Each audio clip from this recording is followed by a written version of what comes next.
de la situación. Normalmente en los registros nacionales nos mencionan un promedio que tenemos aproximadamente, como le había mencionado al inicio, casi unos 100.000 eventos de abortos por año, pero incluso en otros años nos han mencionado eventos tan bajos como 40.000, 50.000 eventos por año, cuando en realidad sabemos que los casos de aborto son mucho mayores de los que realmente se registran, porque existe una gran cantidad de abortos clandestinos, que son el mayor número de ellos y que por lo tanto existe un subregistro muy marcado en cuanto a la tasa de abortos anuales. Por ejemplo, acá vemos algunos datos en relación a datos demográficos y en cuanto a datos relaciones maternas.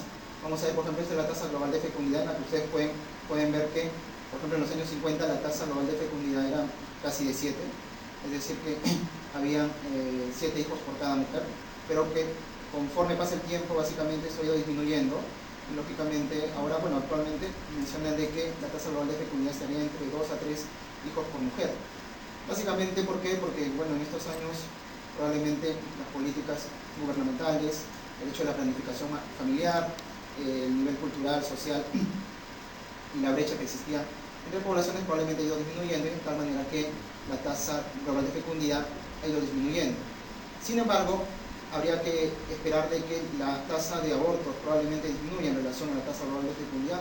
Sin embargo, eso no se ha visto a la par, ¿no? De tal manera que eso establece de que en realidad para las causas de un aborto provocado no solamente existe desde un solo punto de vista, sino existen muchos puntos de vista que probablemente no se estén viendo, y por lo tanto la tasa de abortos provocados se mantiene estable, incluso ligeramente incrementándose, ¿no? Esto, por ejemplo, es para ver el uso de métodos anticonceptivos. Ustedes pueden ver que se ha ido incrementando el uso de métodos anticonceptivos y principalmente se ha ido incrementando por el uso de métodos modernos, ¿no? Métodos modernos básicamente hacemos referencia a métodos de anticoncepción hormonal, dispositivos, implantes, y a los métodos tradicionales nos referimos a los métodos como la abstinencia periódica, los métodos que utilizan la regla como control de natalidad, y que vemos que se ha ido incrementando a través de los años, ¿no? Y que vemos que en los años 69, 70 era muy bajo, y que, bueno, actualmente ha mejorado, pero que todavía no es probablemente tan importante como para producir una mejoría en lo que viene a ser las tasas de aborto. Esto es, por ejemplo, esto es una encuesta, por ejemplo, que se le pregunta a personal de salud, a personales empíricos y personas que han sido sometidas a abortos, en donde se les consulta acerca de qué métodos conocen para realizar abortos inducidos. Y como ustedes pueden ver, muchos mencionan diferentes respuestas. Acá vemos que la introducción vaginal de medicamentos, sustancias, objetos es casi el mayor porcentaje, y acá mencionan de que, por ejemplo, el uso de medicamentos, de sondas, objetos, en porcentaje, la administración oral de medicamentos o sustancias, la aspiración manual uterina, la dilatación del grado. Entonces, como ven, existen altos porcentajes de personas que pueden decir que existen métodos inducidos que no tienen que ver mucho con métodos inducidos seguros, ¿no? Como ustedes pueden ver. O sea, un gran porcentaje de pacientes mencionan métodos bastante inseguros como para realizar un aborto inducido. En cuanto a las técnicas utilizadas para producir abortos por tipo de proveedor, por ejemplo, ustedes pueden ver, ¿no? Si se le pregunta a un personal de salud, ellos mencionan que conocen métodos como la MEU, que es la aspiración manual uterina, como el legrado uterino, o como el uso de medicamentos como prostaglandinas. En personas empíricas, estas mencionan, por ejemplo, que conocen sondas con sustancias, y que menos conocen medicamentos, ¿no? Y las propias mujeres tienen respuestas muy variables, ¿no? Que pueden ir desde el uso de productos que, bueno, probablemente uno no se imaginaría que se pudiera utilizar. Acá, por ejemplo, tenemos una estadística de quién realiza el aborto, ¿no? Podemos ver en diferentes realidades, en mujeres urbanas pobres, por ejemplo, podemos ver que personas no calificadas, hasta un 44% son las que realizan este tipo de aborto. En mujeres rurales pobres, este personaje no calificado es mucho mayor, que llega a un 65%, que es diferente a pacientes que no son pobres, ¿no? Van a ver que en mujeres urbanas no pobres, el personal no calificado es escasísimo, ¿no? Y van a ver que el personal de salud, sea médico o no médico, es casi el mayor porcentaje, como ustedes pueden ver. y en mujeres rurales también no pobres, bueno, probablemente porque el acceso a los servicios médicos sea un poco más dificultoso, probablemente la brecha sea mucho menor, un poco mayor que las personas que se encuentran en la ciudad, pero sin embargo podemos ver que también entre personas médicos y no médicos vemos un buen porcentaje, ¿no? Esto es para ver el riesgo de complicación por tipo de proveedor. Como ustedes pueden ver, obviamente la tasa de complicación, si es que esta paciente es sometida a una persona no calificada, es muy alta, está en un 72%, mientras que las tasas de complicaciones con personal médico es muy baja, ¿no? Y esto nos referimos a personal médico general, no nos referimos en general a médicos especialistas. Esta es la estimación del porcentaje de complicaciones por cada 100 mujeres que tienen un aborto clandestino. Como ustedes pueden ver, obviamente, la mayor tasa de complicaciones van a estar para pacientes pobres, ¿no?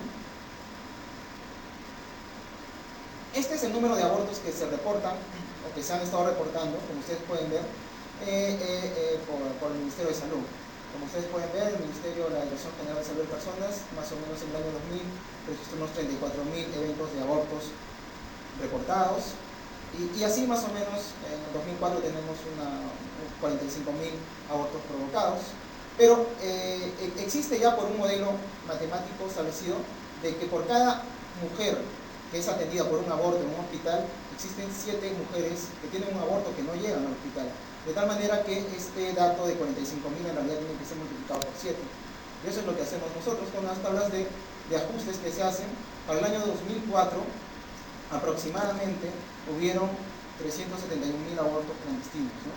Es decir, abortos que no son reportados y que, bueno, independientemente de que sean seguros o no sean seguros, son abortos que no han sido reportados. Pero sabemos que mayoritariamente el gran número de estos son abortos inseguros, ¿no? O sea, las tasas que se establecen a nivel estadístico suelen ser muy por debajo de las tasas reales, ¿no? Nosotros estamos actualmente probablemente entre 400.000 a 450.000 eventos por año, ¿no? Ese es más o menos el número de casos de abortos que se hacen en el país en un año. Tenemos, por ejemplo, acá, ¿no?, comparando las tasas en miles, ¿no? Vemos por grupo etario. Por grupo etario también es importante analizarlo porque vamos a ver que los mayores porcentajes siempre están en personas jóvenes, ¿no? Como ustedes pueden ver, adolescentes y personas que se encuentran en los primeros años de su edad reproductiva. Son las personas que tienen hasta los 24 años casi el 50% de todos los abortos que se dan de forma provocada. Muy bien, entonces para pasar rápidamente a la parte de la patogénesis, vamos a ver que el 80% de los abortos espontáneos ocurren dentro de las primeras 12 semanas de gestación. Como habíamos dicho, tenemos un intervalo bastante amplio que va hasta las 22 semanas, para en este caso, pero sin embargo el mayor porcentaje de estos se van a dar dentro de las primeras 12 semanas. Esto antiguamente se clasificaba, y en algunos textos se sigue clasificando como el aborto temprano y el aborto tardío, ¿no? El aborto temprano, aquel que se produce hasta las 12 semanas de gestación, y el aborto tardío, aquel que se produce desde las 13 hasta antes de las 22 semanas de gestación. El 80% de estos abortos ocurren, lógicamente, dentro de las primeras 12 semanas, ¿no? Y es lo que nosotros catalogamos como pérdida gestacional temprana. En las pérdidas del primer trimestre, la muerte del embrión o el feto casi siempre precede la expulsión espontánea. Es decir, en estos eventos, casi siempre antes de que se produzca el aborto, ya ha existido previamente la inactividad del producto, ya sea del embrión o sea del feto, dependiendo del tiempo. Y la muerte es acompañada por una hemorragia dentro del adhesivo basal, ¿no? El adhesivo basal, que es un componente que ahorita les voy a enseñar en un esquema. Y bueno, esta es seguida de la producción de tejido necrótico que estimula las contracciones uterinas y su expulsión, ¿no? O sea, todo ese contenido produce finalmente actividad a nivel miometrial y produce contracción, y se dan los eventos clínicos que ustedes conocen como dolor, sangrado y finalmente expulsión. En contraposición, ¿no?, a esto primero mencionado, en la pérdida gestacional tardía, los fetos usualmente no mueren antes de su expulsión. O sea, generalmente suelen estar vivos. Por lo tanto, se buscan otras explicaciones a su origen, ¿no? Por ejemplo, muchas veces tenemos gestaciones que se encuentran en el segundo trimestre, es decir, a partir de las 14 semanas en adelante, ¿no? O sea, que están dentro del intervalo que se conoce todavía como aborto, ¿no? El segundo trimestre va desde las 14 hasta las 28 semanas. De tal manera que en el segundo trimestre está imbricado lo que viene a ser aborto, como lo que viene a ser el feto pretérmino. Entonces, generalmente, en el segundo trimestre, los abortos del segundo que se dan y que están incluidos dentro del segundo trimestre, casi siempre tenemos productos que están vivos y que posteriormente se expulsan. Por ejemplo, ahí vamos a hablar ahorita en un concepto que se llama el aborto inevitable, que es el aborto que está denominado así, en el cual existe contenido, parte del contenido que se ha expulsado o está en el canal cervical y vaginal, pero que muchas veces estos productos están con productos vivos, o sea, están activos. Sin embargo, es considerado un aborto. Entonces, en esos casos, por ejemplo, los abortos inevitables o los abortos en general que se dan en el segundo trimestre, el origen es distinto.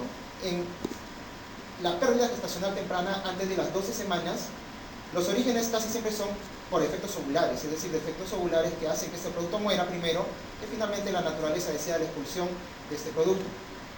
A diferencia de la que se produce tardíamente, en la cual los defectos ovulares son mucho menores, existen otros componentes como los defectos anatómicos maternos, como las infecciones, o como algunas enfermedades adquiridas que suelen ser un poco raras, pero que están relacionadas con abortos y que hacen que se produzca un aborto a esta edad, ¿no? De tal manera que cuando tenemos un aborto temprano de un aborto tardío, más o menos nuestro pensamiento va hacia un origen distinto y tal vez a un manejo también distinto, pues porque muchas veces estos abortos que son espontáneos, que no son provocados lógicamente, estos pacientes generan un grado de ansiedad bastante alta y pues muchas veces consideran que a veces pueden tener muchos problemas para su futuro reproductivo. Entonces es siempre importante saber que un aborto, por ejemplo, temprano es un evento tan frecuente que puede estar relacionado casi siempre con defectos ovulares y que finalmente el futuro reproductivo de la paciente se mantiene casi intacto.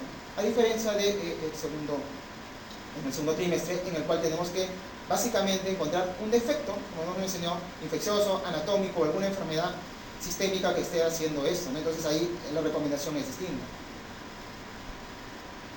Acá es un esquema para mencionarle básicamente lo que es la decidua basal. La placenta, que va a ser va a ser originada por la decidua basal y por las vellosidades coriales, ¿no? La decidua basal es la zona que se ve ahí, donde dice vellosidades coriales. Acá podemos verlo un poquito más claro.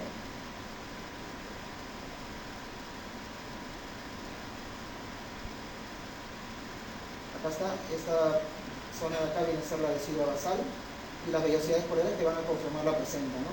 Generalmente existe a la ecografía, como ustedes van a ver en las gestaciones del primer trimestre, los famosos hematomas subcoriónicos, retrocoriónicos que se forman frecuentemente, ¿no? Los hematomas que complican, que finalmente tienen la posibilidad de producir un aborto, son aquellos hematomas que se encuentran a este nivel, ¿no? Esta viene a ser la decidua parietal y la decidua axilar, ¿no? Acá un poco más desarrollado, ¿ya? Con una gestación un poco más avanzada, la placenta, que está formada por vellosidades coriales, y por la decidua basal, que es una modificación del endometrio de la paciente.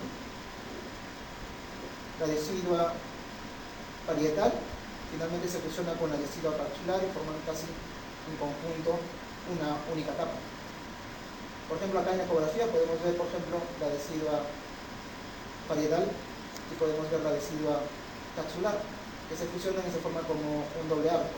Esto a veces es útil para definir a veces una gestación, que a veces cuando no se ven embriones todavía es un poco difícil establecer si es un saco o puede ser una imagen que a veces se puede confundir con otras partes. Como ustedes conocen, por ejemplo, en el embarazo ectópico se pueden formar imágenes muy parecidas a sacos, a veces podemos cometer el error de que es una gestación intraútero cuando en realidad no lo es. Entonces algunas imágenes son muy características de embarazos intraúteros, como por ejemplo esta imagen donde se ve dos halos, ¿no? Que es una imagen típica de una gestación del primer trimestre, gestación intrauterina. Esto para ver, por ejemplo, como lo que le decía, ¿no? Que tanto los abortos van a estar implicados en lo que viene a ser también el segundo trimestre, ¿no? Tenemos la concepción, la implantación, primer trimestre, segundo y tercer trimestre. Aborto temprano, ¿no? Que está totalmente metido en lo que viene a ser el primer trimestre. El aborto tardío, que forma parte del segundo trimestre, ¿no? Y finalmente otras complicaciones que son propias casi del tercer trimestre, ¿no? Como la preeclampsia, la restricción de crecimiento, ¿no? Otros problemas que se pueden presentar en con la gestación. Para desarrollar rápidamente, vamos a ver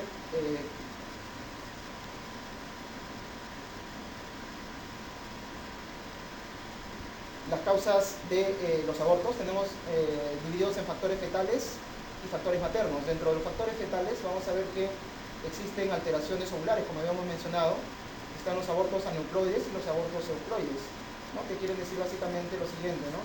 Que aquellos euploides, a pesar de que tengan características cromosómicas normales, se pierden también hasta en un 51-55%. Y los aneuploides. Dentro de los aneuploides, aquellos que tienen defectos cromosómicos, el mayor porcentaje vienen a ser para las trisomías. Esto de acá para ver que en relación al tiempo vamos a ver que los defectos cromosómicos son mucho más frecuentes en el primer trimestre.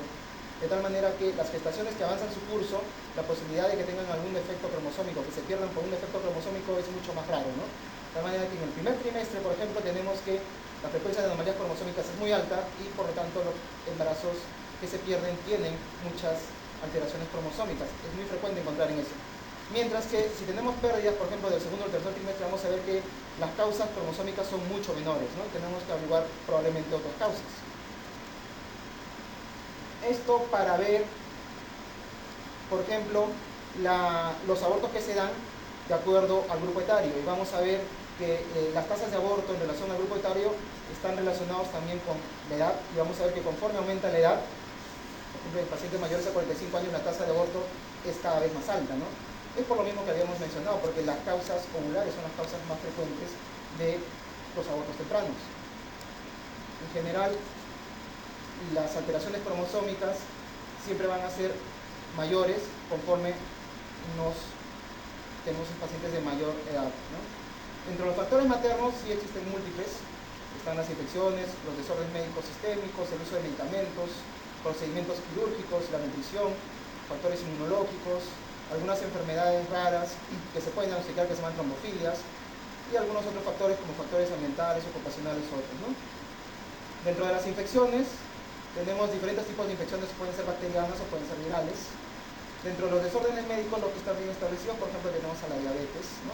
Las diabetes no controladas son causas de abortos, especialmente las diabetes no controladas que están alrededor de la concepción, que no se han controlado muy bien. Generalmente las insulinodependientes tienen mucho riesgo de abortos. Las pacientes con hipotiroidismo, con trastornos tiroideos, especialmente las hipotiroideas, tienen bastante posibilidad de abortos. El uso de algunos medicamentos, nosotros en obstetricia clasificamos a los medicamentos de acuerdo a las posibilidades que puedan tener de teratogenicidad, y los medicamentos que nosotros dejamos de utilizar son los medicamentos, por ejemplo, que están dentro del grupo D, ¿no? Dentro del grupo D tenemos medicamentos, por ejemplo, que están medicamentos prohibidos, algunos antibióticos que no se pueden dar dentro del primer trimestre, algunos citostáticos. Por ejemplo, ustedes deben haber hablado seguro de un embarazo ectópico, lo que viene a ser el uso de metronidazole, ¿no? Que es el tratamiento que se da como manejo médico para los embarazos ectópicos. Pues lógicamente el de metronidazole es un medicamento que está prohibido para una gestación en curso. Algunos procedimientos quirúrgicos pueden ser causas de abortos, ¿no? Por ejemplo, algunas pacientes pueden ser sometidas a algunas cirugías por urgencias médicas dentro del primer trimestre y estas pueden producir abortos. Las nutriciones, por ejemplo, los pesos extremos, es decir, la delgadez muy extrema o la obesidad mórbida pueden ser causas de aborto.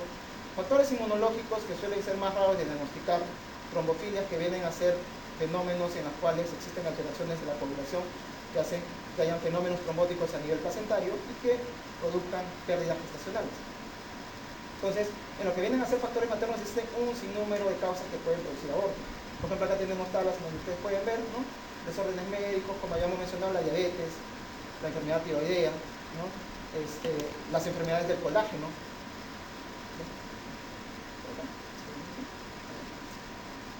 Dentro de infecciones tenemos varios tipos de infecciones, algunas más conocidas que otras, como hemos mencionado, algunas infecciones virales, algunas infecciones bacterianas, y otras causas pues, que son conocidas, ¿no? Como ya hemos dicho, los estilos de vida, el alcohol, el tabaco o el uso de drogas, ¿no?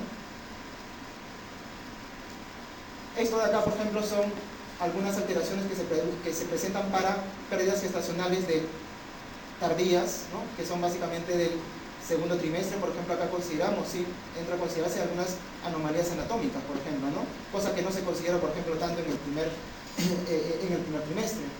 En el segundo trimestre las anomalías anatómicas, como pueden ser alteraciones congénitas, como pueden ser alteraciones adquiridas como sinequias post procedimientos deliberados previos, o como pueden ser también algunas tumoraciones como las miomatosis, pueden producir pérdidas, ¿no? Acá a veces vemos también otras patologías como el síndrome fosfolipídico, las trombofilias también son un poco más de casos más frecuentes en pérdidas del segundo trimestre. Acá es mucho menor en comparación al primer trimestre las alteraciones cromosómicas, que sí se pueden dar, como ya hemos mencionado, pero en menor porcentaje que en la anterior, ¿no? Esto es para ver, por ejemplo, la parte que viene a ser aborto recurrente, que las causas vienen a ser casi las mismas que las del segundo trimestre. Hay un sinnúmero de porcentaje que no se logra explicar en pacientes que tienen 2 o más pérdidas continuas. Algunas veces no se logra explicar la causa, y porque son a veces enfermedades que son difíciles de diagnosticar. En cuanto a la clasificación clínica hace referencia a todo el proceso que sigue una paciente cuando se va a producir una pérdida gestacional, ¿no? Empieza por una amenaza de aborto, muchas cursan con un aborto inevitable, si es que estas son, por ejemplo, del segundo trimestre, se produce un aborto incompleto, un aborto completo, y existen dos situaciones que están separadas de las primeras, como vienen a ser el aborto retenido, que se conoce también como fracaso del embarazo temprano, ¿no? El aborto retenido, en el cual la expulsión no se ha producido, pero todo el contenido está dentro de la cavidad uterina. En el caso de que haya un embrión, generalmente, obviamente este embrión está sin actividad cardíaca, y el aborto séptico, que se considera dentro de la clasificación clínica, pero que también puede ser incluida como una complicación de principalmente abortos inducidos de forma insegura. Tenemos tablas en donde nosotros podemos ver o podemos correlacionar los hallazgos, incluso con los hallazgos clínicos con los hallazgos ultrasonográficos, ¿no? Por ejemplo, en la amenaza de aborto, muchas veces vamos a encontrar a una paciente con sangrado vaginal, con una incomodidad, con un dolor a nivel abdominal, pero con un cervix cerrado, ¿no? Esa es la definición clínica de una amenaza de aborto. En los hallazgos ultrasonográficos, la gran mayoría de veces estas amenazas de abortos aparecen como gestaciones intraútero normales, que no existe ningún problema, ¿no? Así es como se catalogaba una amenaza de aborto. En las pérdidas gestacionales tempranas, vamos a ver que existe, por ejemplo, también una hemorragia vaginal, existe dolor, que puede ser más o menos dolorosa, el cuello está cerrado, puede haber expulsión de productos que no han ocurrido. A estos hallazgos ultrasonográficos a veces podemos encontrarnos con embarazos que nosotros conocemos como anembriónicos, que quiere decir que tienen sacos gestacionales presentes pero que no se ha desarrollado ningún embrión o alguna estructura embrionaria propia, o aquellos que se encuentra un embrión pero que se encuentra sin actividad cardíaca, ¿no? Y así podemos ir mencionando cada una de estas y vamos a poder correlacionar, por ejemplo, los hallazgos clínicos con los hallazgos ultrasonográficos, ¿no? Acá, por ejemplo, es el aborto inevitable, el aborto incompleto, en la cual básicamente se ve contenido muy heterogéneo en las imágenes ecográficas, ¿no? Los productos, el aborto completo, en donde probablemente la hemorragia es mínima, con un antecedente de una pérdida, con poco dolor, con poca sintomatología, existe muy poco componente a nivel intrauterino. Y el aborto séptico, que básicamente necesita algunos otros exámenes para poder definir este cuadro, ¿no? Este cuadro, como les mencionaba, es muchas veces mencionada como dentro del cuadro clínico, pero también es básicamente como una complicación, ¿no? En este caso, hay características propias de una paciente que tiene una infección generalizada y se define básicamente de acuerdo a la presencia de un CIRS más un foco, que en este caso es el foco obstétrico que está produciendo la infección, ¿no? Acá básicamente lo mismo, existen varias tablas en donde correlacionan siempre hallazgos, incluso los niveles de beta-HCG y los hallazgos ultrasonográficos en relación a cada una de las características de las clasificaciones de lo que viene a ser el aborto. Acá igual, ¿no? Y cualquiera de estas tablas que ustedes puedan revisar, algunas difieren unas de otras, pues porque algunas veces algunas tablas, especialmente las ecográficas, han variado en cuanto para definir, por ejemplo, si un embrión tiene o no actividad cardíaca, o si una gestación puede ser definida sí o no como una gestación viable o no viable.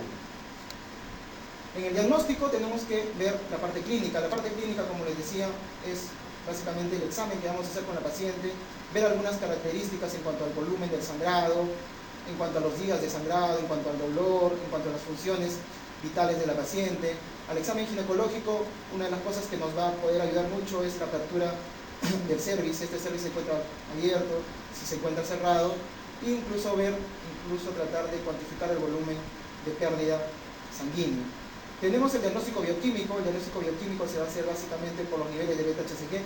Los niveles de beta-HCG en una gestación viable, como ustedes van a saber, se incrementan progresivamente y llegan hasta un nivel pico que está casi por el rango de las 12, 14 semanas, y de ahí se mantiene estable casi toda la gestación. En gestaciones no viables, los niveles de beta-HCG caen progresivamente, y cuando estas gestaciones se pierden, estas caen progresivamente hasta finalmente en algunos días y semanas llegar casi a estar nodosable, ¿no? Y el diagnóstico ecográfico, que es por excelencia el diagnóstico que utilizamos con más frecuencia en los abortos, pues porque lógicamente es el que más ayuda nos da, ¿no? Por ejemplo, acá tenemos el nivel de beta-HCG, para que recuerden básicamente, tenemos los niveles de beta-HCG que al inicio se incrementan rápidamente, que se dice que en una gestación viable los niveles de beta-HCG tienen que duplicarse cada 48 horas, de tal manera que una gestación no viable no cumple esas características. Es decir, una gestación de un aborto retenido, por ejemplo, incluso de un embarazo ectópico, pueden tener ligeros incrementos de beta-HCG, pero nunca van a tener la duplicación característica que tiene una gestación viable. Una gestación puede tener una amenaza de aborto, ¿no? Pero puede ser viable y puede cumplir con estas características del nivel de beta-HCG. El beta-HCG, como digo, llega a un nivel pico, más o menos que está a nivel de los 100.000, casi entre la semana 12 hasta la semana 14, progresivamente disminuye para luego mantenerse estable en toda la gestación, ¿no? Pero, lógicamente, el beta-HCG nosotros lo utilizamos en el primer trimestre, que es justamente cuando podemos tener estos problemas de diferenciar entre si es una gestación viable o no viable, si es un ectópico o no es un ectópico, o si es una enfermedad trofoblástica, porque lógicamente el manejo y el pronóstico es distinto en cada caso. Acá, por ejemplo, tenemos la curva y vamos viendo cómo, estos son días, los niveles de beta-HCG en una paciente que se encuentra con una gestación viable, y a pesar de que esta paciente tiene un sangrado, como dicen acá, un sangrado de inicio temprano, pero si es viable, se comporta su beta-HCG como si estuviera sin ese sangrado, y los niveles de beta-HCG se van incrementando tal igual no lo tuviera. En una gestación que no es viable, los niveles de beta-HCG caen progresivamente, caen al inicio rápidamente, para finalmente en los días posteriores, que son después del 10.º día, van a caer lentamente. Y tal es así que en algunos casos, en algunas pacientes que tenemos de presencia de abortos que no se han identificado muy bien, que pueden haber pasado de la semana, sí, podemos dosar tal vez el nivel de beta-HCG, y el nivel de beta-HCG nos puede salir positivo, porque tenemos la persistencia de esta hormona por varios días, hasta que finalmente se negativiza, ¿no?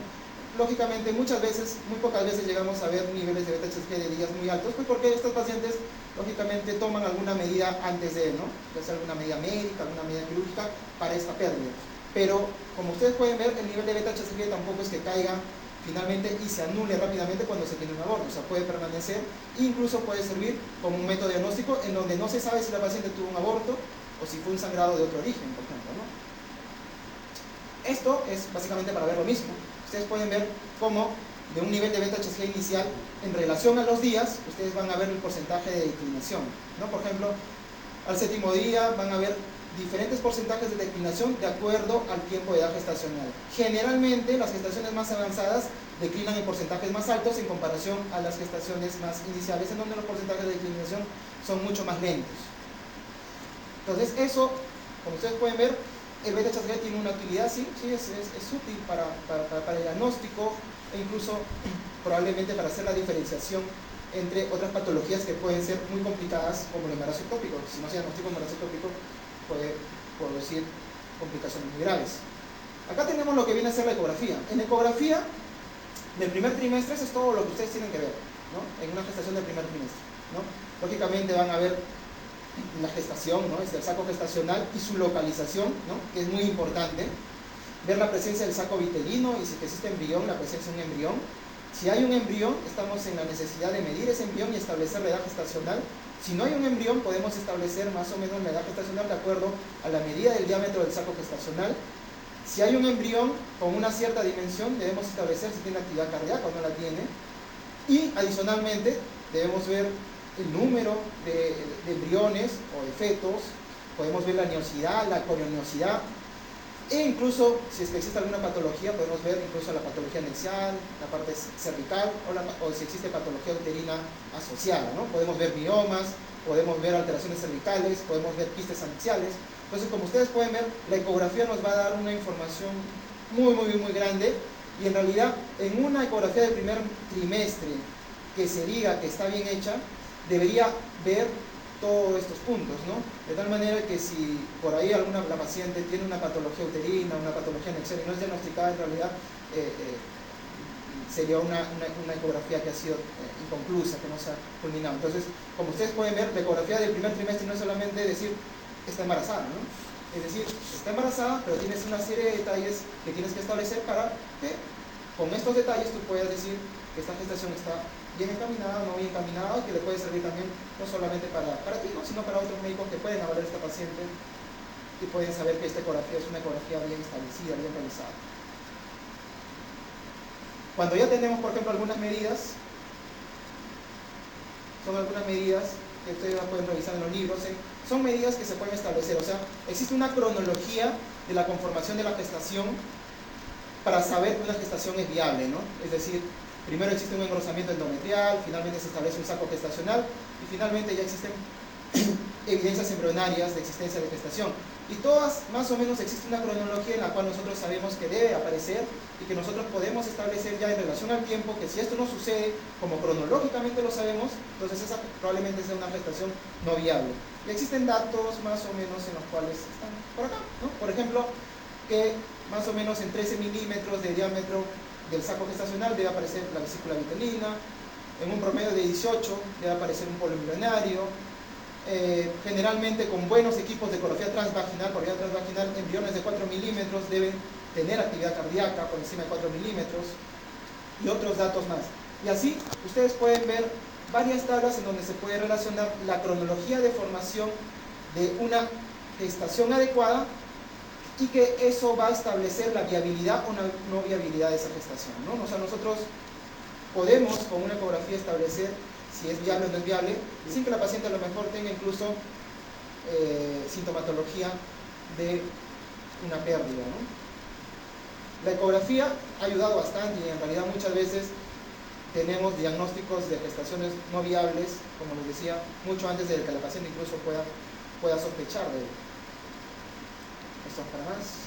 Acá hay una tabla, por ejemplo. Esta de acá viene a ser la última revisión de los criterios, por ejemplo, para establecer una gestación no viable. Los criterios ahora han aumentado un poquito, le están dando un poquito más de posibilidades a que el embrión a veces pueda desarrollarse, pero esta es la última revisión en cuanto a los criterios, salió el año pasado, y acá tenemos estas tablas. Por ejemplo, ellos mencionan que para diagnósticos de hallazgos ya definitivos de una pérdida gestacional, de una falla gestacional, son las siguientes en la ecografía, ¿no? Ellos esperan, por ejemplo, hasta 7 milímetros para esperar que haya actividad cardíaca, hasta un diámetro de 25 milímetros de saco para que aparezca un embrión. E incluso, cuando ve la presencia de un saco vitelino, una vesícula vitelina, esperan hasta 2 semanas para que haya la presencia de un embrión. Entonces, ahora que esta es la última tabla que ha salido para definir gestación no viable, incluso se está haciendo un poquito más conservador a como era antes, ¿no? Antes teníamos incluso datos mucho menores. Nosotros decíamos, si no tiene 5 milímetros, ya embrión inactivo, se acabó. ¿No? Pero como vemos acá, ha ido esto de acá prolongándose un poco y le dan a veces posibilidades a estas gestaciones, si es que, por ejemplo, la paciente se encuentra totalmente estable y no tiene ninguna incomodidad, ninguna molestia, ya acude con estos hallazgos ecográficos, algunas veces pueden esperarse. Y acá existen algunos hallazgos que son sospechosos, ¿no? En donde existen algunas medidas intermedias en donde uno podría esperar algunos días, tal vez alguna semana o hasta 2 semanas, para ver si existe la posibilidad de viabilidad de esa gestación. Acá, por ejemplo, un embrión de 7 milímetros que no tiene actividad cardíaca, saco gestacional, como ustedes pueden ver acá, una medida de 35 milímetros, donde no existe ningún componente embrionario, gestación no viable, gestación no viable. Acá esta es una ecografía donde se ve una vesícula vitelina inicial, se la toma 2 semanas después y solamente continúa la vesícula vitelina y no hay embrión, también gestación no viable, ¿no? Esos son los parámetros que ahora vemos. Acá en la ecografía, un útero normal con un endometrio lineal. Tenemos acá un útero engrosado. Para la edad reproductiva, un endometrio engrosado es considerado aquel endometrio que mide 15 o más milímetros en una paciente en edad reproductiva. Tenemos un saco inicial con una imagen de una vesícula vitelina pequeña. La vesícula vitelina se puede ver con sacos de 10 milímetros sin ningún problema, con buenas sondas transvaginales. Vemos un embrión acá, con esta imagen típica de un embarazo, que es la doble capa. Un embrión, la vesícula vitelina, actividad cardíaca. Con buenas ondas podemos ver actividad cardíaca fácilmente con embriones de 3, 4, 5 milímetros sin ningún problema. Pero podemos esperar, como hemos visto en las tablas iniciales, hasta incluso 7 milímetros actualmente. Un embrión de mayor tamaño. Este de acá ya probablemente un feto, una gestación de 11, 12 semanas probablemente. Sacos de gestaciones no evolutivas, un saco grande que no tiene ningún componente en la vesícula vitelina, ¿no? Uno de los componentes de la parte embrionaria que se desarrollan con mucha anterioridad. Sacos colapsados, vesículas vitelinas enormes, ¿no? que se encuentran muchas veces con gestaciones no viables, y por excelencia un embrión que no presenta actividad cardíaca, en donde básicamente ahí pues es un embrión grande que no tiene actividad cardíaca, en donde por excelencia es el diagnóstico de una gestación no viable. Algunas imágenes en relación a colecciones que se van a dar a nivel subcorial, como son estas pequeñas imágenes, que se informan muy comúnmente como hematomas subcoriales. Muchas veces estos famosos hematomas subcoriales simplemente vienen a ser colecciones que no son hematomas en realidad, y que solamente son colecciones líquidas que se están dando porque la fusión de la decidua parietal con la decidua capsular no es inmediata, sino es en semanas. Entonces muchas veces son simplemente zonas donde no se ha completado todavía la fusión de estas deciduas, y a veces se informan como hematomas. Entonces en ecografías del primer trimestre tenemos un montón de hematomas y la paciente está totalmente tranquila, no tiene sangrado. Entonces ahí muchas veces hay que ver también la parte clínica, ¿no? Entonces diferencia, por ejemplo, en comparación a esto, ¿no? Esto de acá es una gran colección. Esto es una gran colección. Probablemente esta gran colección esté produciendo en esta paciente gran sintomatología, dolor, probablemente sangrado, ¿no? Entonces esto, por ejemplo, es una colección producto probablemente ya sea de una amenaza de aborto, tal vez incluso de un aborto retenido, tal vez que ha empezado su expulsión. Más de lo mismo. Esta es una imagen de contenido endouterino heterogéneo, muy heterogéneo, típico de un aborto incompleto. Ustedes van a ver acá imágenes, ¿no?, hiperecogénicas, anicogénicas. Esto es conocido como una ecogenicidad mixta, típico de los abortos incompletos. Los abortos incompletos también han variado bastante en cuanto al manejo. Sin embargo, la gran mayoría de abortos incompletos, como ustedes pueden ver, siempre son casi manejados quirúrgicamente, pueden ser manejados médicamente. Acá un pequeño algoritmo que lo pueden revisar acerca de lo que viene a ser el diagnóstico de una gestación intrauterina viable, una gestación intrauterina anormal, un embarazo ectópico que muchas veces, como le dije, se imbrinca muchas veces en esta patología, porque a veces no se encuentra la presencia de un saco gestacional, y ese saco gestacional a veces está localizado a nivel anexial. Entonces muchas veces se comete el error de establecer que es un embarazo intrauterino cuando no lo es, y incluso de embarazos que no son diagnosticados claramente, es decir, existen niveles de beta HCG que no se correlacionan con ecografías que se conocen como gestaciones de ubicación desconocida. O sea, existe toda una serie de algoritmos donde uno puede ir cumpliendo estos algoritmos así formalmente, ¿no?, religiosamente, y es muy difícil que se vaya a equivocar, ¿no? O sea, muy difícil de que se vaya a equivocar. Entonces, si nosotros tenemos una evaluación ordenada de una paciente que viene con una prueba positiva de embarazo, con dolor y sangrado, vamos a llegar al diagnóstico si estamos ordenados, es decir, vamos a definir si es un embarazo intrauterino, tiene una amenaza de aborto, es un embarazo intrauterino pero este embarazo está anormal, o es un embarazo ectópico. Y esto se hace básicamente en base a ¿qué? En base a la ultrasonografía y a los exámenes bioquímicos, ¿no? En este caso a los exámenes de VHC. Entonces, nosotros más o menos correlacionando eso establecemos estas diferencias, y en realidad tenemos pocas dificultades para hacer estos diagnósticos, que si es que no utilizamos estas armas a veces podemos confundirnos fácilmente, ¿no? En el tratamiento del aborto existe el manejo expectante, el manejo médico y el manejo quirúrgico. El manejo expectante, como su nombre lo dice, es no hacer nada, es manejo expectante. Generalmente está dado más que todo para abortos incompletos, no complicados, con poco sangrado, con poca sintomatología y cuyo contenido es generalmente mayor de 12 milímetros.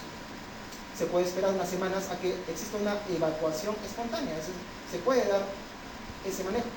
El manejo médico es utilizar medicamentos, una serie de medicamentos. En estos, el manejo médico más importante es el que se está dado por el uso de prostaglandinas, como la prostaglandina E1, que es el misoprostol, y el manejo quirúrgico, en el cual utilizamos, como ustedes saben, el curetaje y otros métodos de evacuación, como la aspiración, ya sea manual o la aspiración eléctrica, ¿no?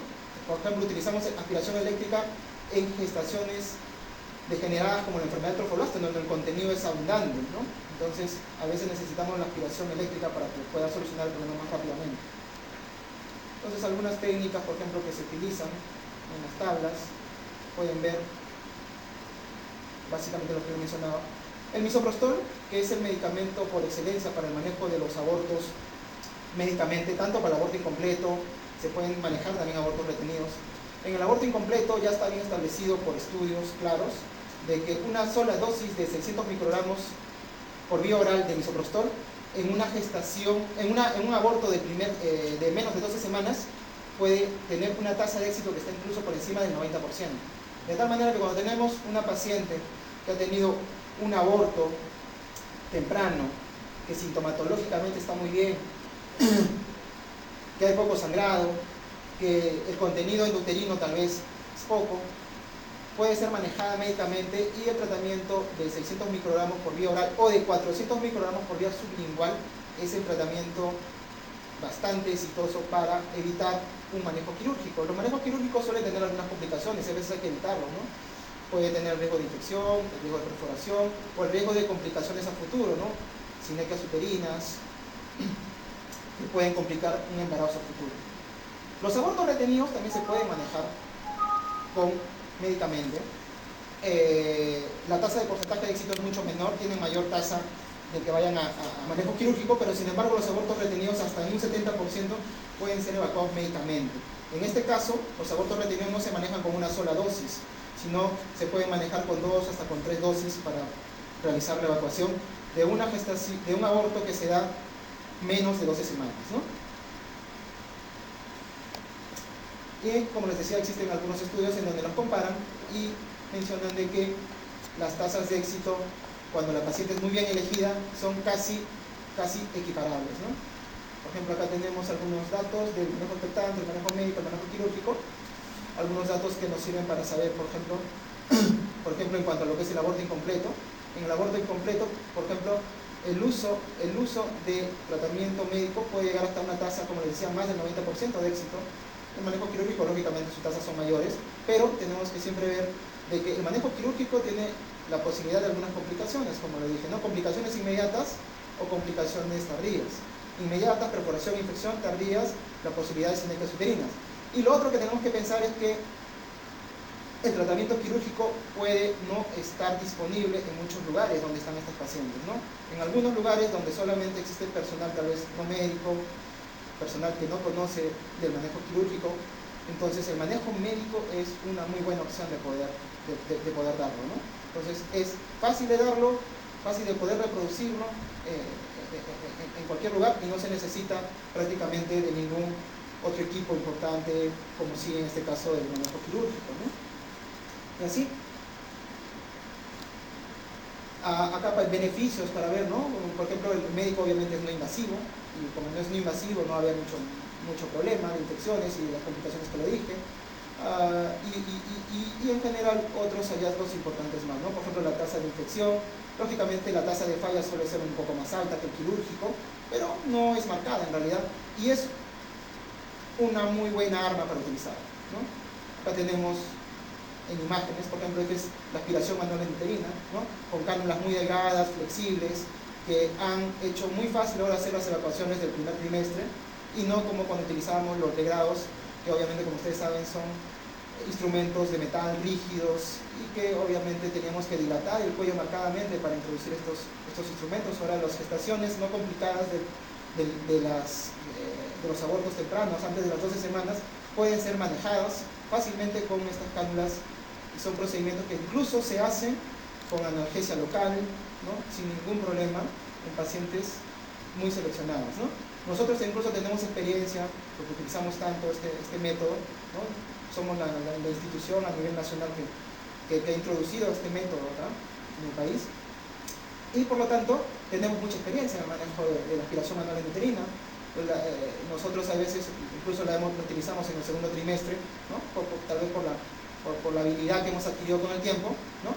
Pero cuando lo enseñamos siempre nosotros lo recomendamos que debe ser para abortos no complicados que se den hasta las 12 semanas de gestación, ¿no? Después de 12 semanas les decimos que mejor no lo utilicen, o en caso de que sean abortos infectados también no lo utilicen, ¿no? Sin embargo, nosotros, como le decimos por la experiencia, a veces lo hacemos así, lo hacemos en abortos infectados, lo hacemos en gestaciones mayores incluso, que también nos ha ido muy bien, pero cuando nosotros hacemos capacitaciones siempre indicamos que sea 12 semanas el toque, ¿no? Están las cánulas numeradas, ¿no? Son estas cánulas que son delgadas, son flexibles, permiten una manipulación adecuada, la dilatación cervical que se realiza es mínima, entonces la paciente también tiene menos molestias posteriores, ¿no? El grado, bueno, ustedes lo conocen, ¿no? El grado típico con una alegra cortante. El aborto recurrente, para terminar, el aborto recurrente es toda una patología aparte que se define básicamente como la pérdida gestacional recurrente. Se ha definido actualmente como 2 o más fallas clínicas del embarazo confirmadas por ecografía o estudio histopatológico, ¿no? Así lo han referido las sociedades de infertilidad. Y el aborto recurrente tiene una serie de factores asociados, distintos muchos de los abortos únicos que se producen. Cuando una paciente tiene un aborto recurrente siempre tenemos que investigar una serie de problemas, porque sabemos que casi siempre está subyacente, hay un problema que debe ser solucionado, si no la posibilidad de embarazo es casi siempre bastante baja, ¿no?